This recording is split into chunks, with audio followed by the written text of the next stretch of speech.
Os amigos íntimos, possivelmente meus únicos leitores, sabem a minha opinião sobre teatro. Por exemplo, eis o que digo dos atores. Ou o sujeito é inteligente, ou representa. Tal julgamento é extensivo às atrizes, diretores, cenógrafos, contrarregras, bilheteiros, porteiros e faxineiros.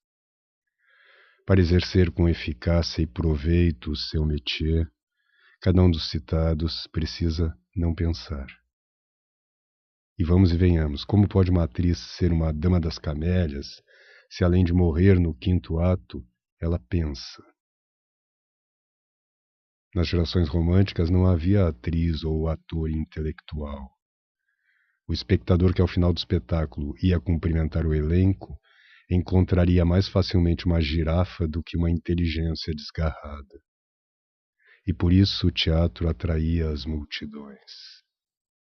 Quando a Dama das Camélias rugia no quinto ato a sua dispneia pré-agônica, a plateia torcia-se como que em cólicas emocionais.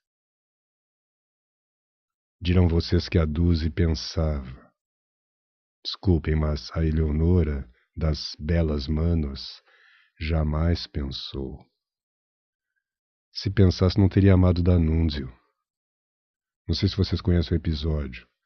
Se não conhecem, vamos lá. Na Belle Époque, era uma honra ser amante do poeta. Mas amante, além de amante, era também vítima. Eu explico. É que o gênio, para se deixar amar, cobrava. Exatamente, fazia-se pagar. E um dia estava a Duzi, em Buenos Aires, fazendo temporada, quando recebe um telegrama do bem-amado. Mande-me a quantia X. Digamos que fosse 1.000. A musa não pensou duas vezes. Juntou todo o dinheiro que tinha, raspou a bilheteria, empenhou joias e mandou, em vez de 1.000, 800. No dia seguinte recebe o telegrama do poeta. Pedi 1.000, mande-me os 200. A Duzi teve que completar o cachê. Por aí se vê que a maravilhosa atriz podia fazer tudo na vida real, menos pensar. Na atual geração, o teatro inteiro resolveu ser inteligente. Ninguém está interessado em dirigir bem, representar bem ou fazer cenários adequados aos textos. Além da direção, da cenografia, do elenco, também o contra-regra, o bilheteiro, o porteiro e o faxineiro pensam.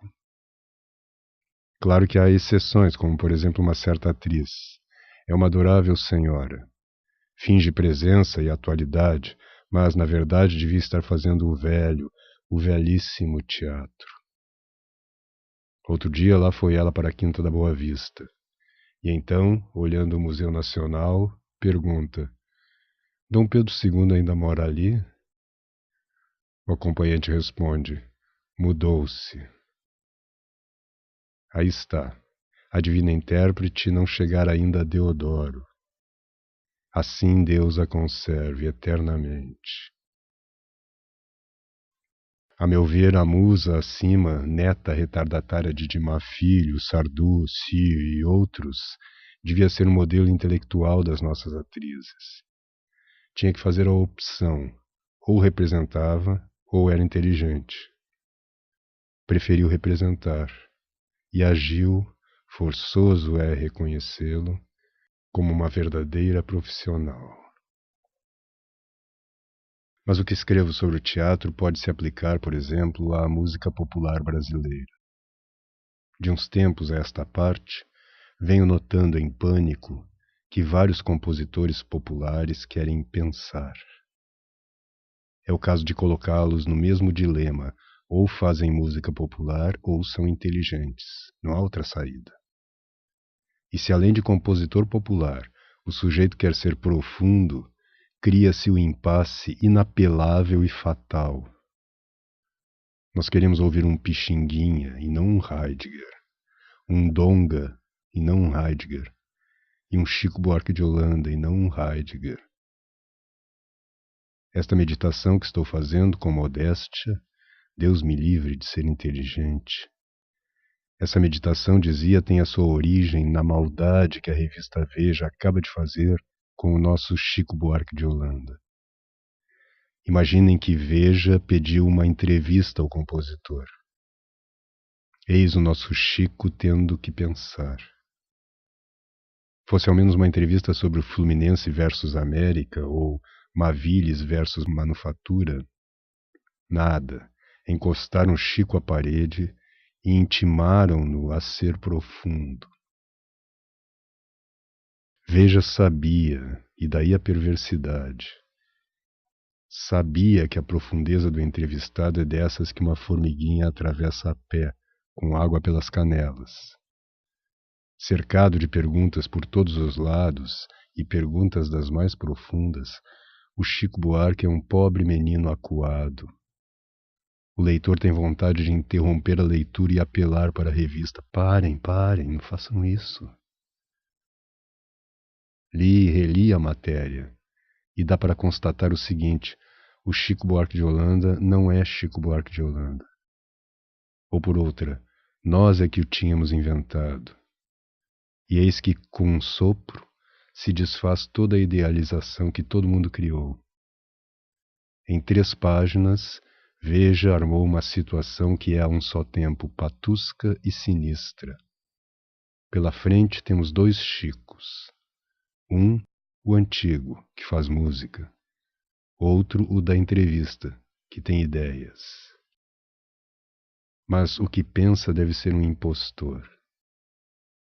Digo impostor porque usa as calças, as camisas, as obturações e até o nome de Chico Buarque de Holanda, mas que não é o Chico Buarque de Holanda. Quem o afirma é o próprio. A Folhas Tantas anunciou que brigou com o Chico. Cabe então a pergunta: quando começou o desgaste do jovem mito? Se não me engano, foi com a estreia de Roda Viva. Ao falar de sua experiência teatral, assume a pose do grande dramaturgo. Mas onde acaba o autor de Roda Viva e começa o seu diretor? Vamos dizer toda a verdade. A única coisa válida do texto são 450 palavrões que o diretor José Celso injetou no texto.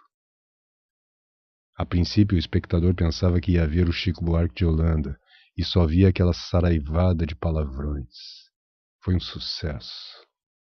Ainda mais que Roda Viva coincidiu com a doença infantil do palavrão, que lavrava aqui em todos os idiomas. Mas ninguém sentia, em momento nenhum, a sensibilidade suburbana do Chico e o lirismo de suas janelas. Portanto, não há equívoco mais patético do que atribuir ao nosso bom menino a autoria de Roda Viva. Mas ele toma uma tranquila e comovente postura autoral.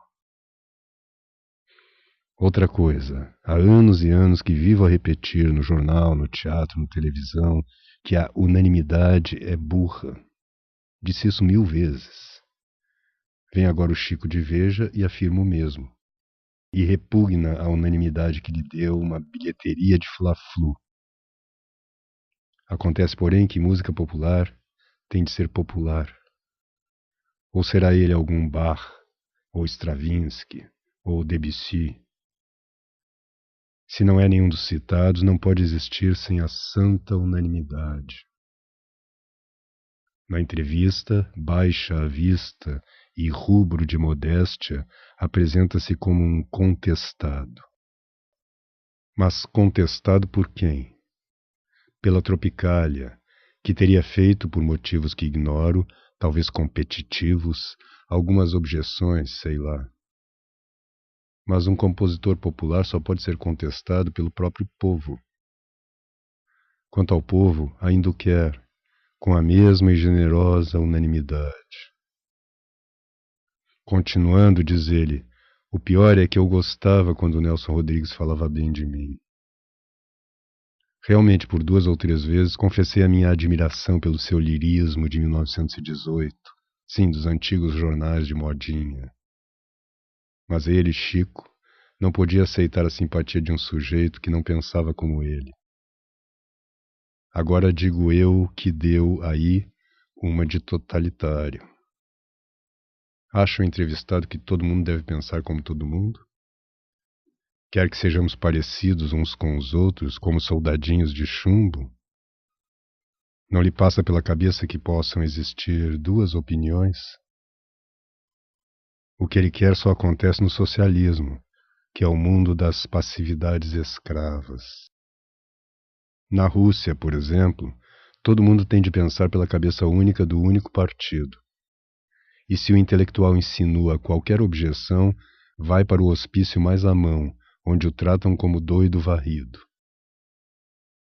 Porque vivemos aqui, nem eu, nem o entrevistado, estamos no hospício e amarrados num pé de mesa, e bebendo água de gatinhas numa cuia de queijo palmira. Disse eu mais acima que o seu desgaste começou com a roda viva do Zé Celso. Já mudo de opinião. A coisa começou na Itália. O Chico que daqui partiu não é o mesmo que de lá voltou. Certos brasileiros não podem viajar. Saem do Brasil e, quando retornam, desembarcam até com sotaque espiritual. E se olham para o Pão de Açúcar, perguntam: o que é aquilo? Numa de suas últimas poses de entrevistado, avisa: deixei de ser fluminense. Limpa um imaginário pigarro e acrescenta: agora sou olaria. Será piada, talvez? Quem poderá dizê-lo? Ao terminar, toma ares de Goethe na Itália. Ora, geralmente são os outros que assassinam os mitos. Se continuar como vai, o nosso menino será o primeiro mito que se mata. Sim, o primeiro mito suicida.